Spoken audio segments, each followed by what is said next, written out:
Another historic trial begins today, this time the son of the President of the United States facing charges. And in Mexico, a woman is elected president for the first time in the country's history.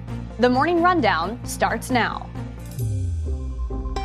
From the Straight Arrow News Studio, bringing the stories that matter to you from across the United States and around the world.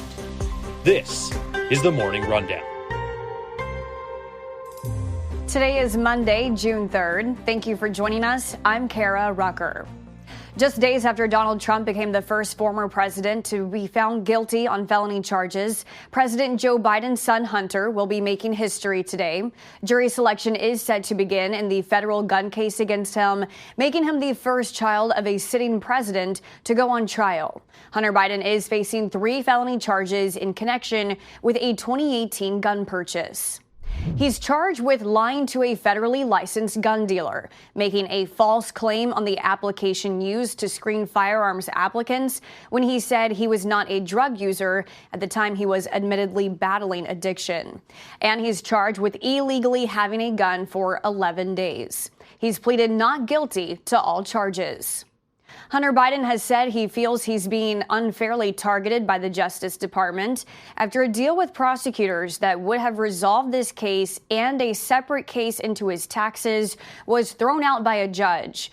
Republicans decried that deal as special treatment because it would have had Hunter Biden plead guilty to only misdemeanor offenses to resolve tax crime charges against him and led to a diversion agreement on the gun charges. Under that agreement, if Hunter Biden had stayed out of trouble for 2 years, those charges would have been dropped.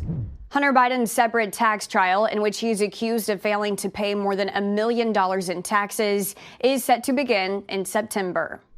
Days after being found guilty in his criminal trial in New York, former President Donald Trump spent the weekend making his first public appearance since the verdict, starting his own TikTok account and sitting down for an interview with Fox News. Trump stopping by the Ultimate Fighting Championship event in Newark, New Jersey on Saturday night as thousands in attendance at the Prudential Center cheered on the former president.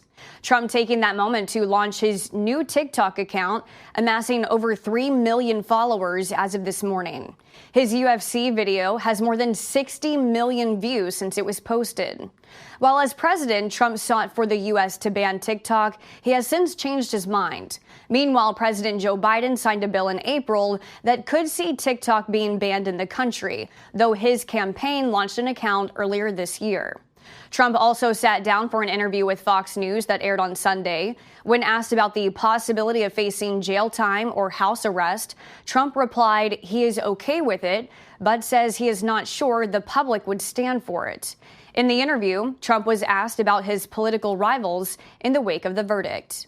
And I say it and it sounds beautiful, right? You know, my revenge will be success. And I mean that. But it's awfully hard when you see what they've done. These people are so evil. And at the same time, the country can come together. Trump's sentencing is set for July 11th.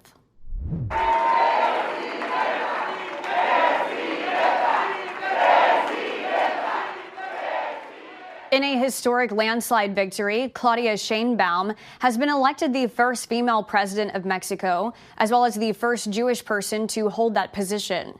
Sheinbaum is a climate scientist and the former mayor of Mexico City.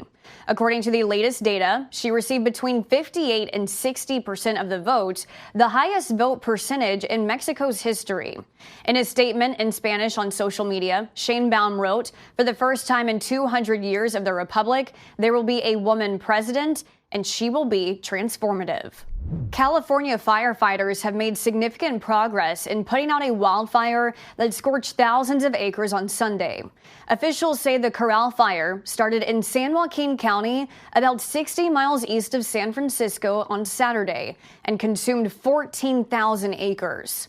Thousands of residents who were evacuated from their homes in the fire's path have since been allowed to return. Investigators are working to figure out what started the fire, which broke out near the Lawrence Livermore National Laboratory, one of the country's key centers for nuclear weapons science and technology. Officials saying the fire, though, presented no threat to the lab. There was a major shakeup at one of the nation's biggest newspaper brands on Sunday night. The Washington Post announcing after 3 years, Sally Busby is stepping down from her position as executive editor. Busby was the first woman to hold that role in the paper's 144-year history. During her time, the paper has won Pulitzers, but has also seen a dramatic drop in audience and revenue. The Post saying former Wall Street Journal editor-in-chief Matt Murray will replace Busby as executive editor, and he'll remain in that position until the 2024 presidential election. At that time, the Post will then split their newsroom. Murray will lead a new division dedicated to social and service journalism, and Robert Winnett, the deputy editor of the Telegraph Media Group, will be brought on to lead the Washington Post core news coverage. Finally this morning, it's been more than 20 years since Michael Jordan officially retired from the NBA, but that didn't stop him from breaking another record this past weekend. A 2003-2004 Upper Deck autographed Michael Jordan card sold at auction for nearly $3 million, the highest price paid for a Jordan card in history. The card includes an NBA logo patch that was part of a Jordan game-used jersey when he played for the Chicago Bulls. The auction house calling the card the most sought-after Jordan card ever produced.